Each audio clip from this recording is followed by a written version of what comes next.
যদি হঠাৎ করে বাংলাদেশ এবং সৌদি আরব নিজেদের জায়গা পরিবর্তন করে তাহলে কি হবে? বাংলাদেশের প্রধান লক্ষ্য হবে ফিলিস্তিনকে দখলদার ইসরায়েলের কাছ থেকে মুক্ত করা। তাই শুরুতেই বাংলাদেশ ইয়েমেনকে বাংলাদেশের সাথে যোগ দিতে প্রস্তাব দেবে, কিন্তু ইয়েমেন তাতে রাজি হবে না। তাই বাংলাদেশ ইয়েমেনকে দখল করে ফেলবে। এখন বাংলাদেশ ওমানকে দখল করবে। এটা দেখে সংযুক্ত আরব আমিরাত, কাতার এবং কুয়েত নিজ থেকেই বাংলাদেশের সাথে যোগ দেবে। এই পর্যায়ে বাংলাদেশ ইরানকে প্রস্তাব দেবে যাতে ইরান বাংলাদেশের সাথে একজোট হয়ে দখলদার দেশটিকে আক্রমণ করে।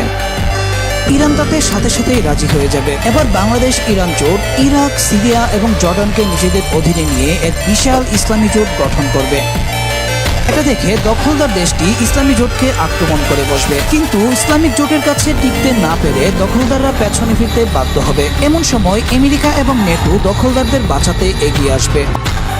দিকে মিশর এবং তুরস্ক ইসলামী জোটে যোগ দেবে। শুরু হবে এক রক্তক্ষয়ী যুদ্ধ, যে যুদ্ধে ইসলামী জোট জয়ী হয়ে ফিলিস্তিনকে স্বাধীন করবে।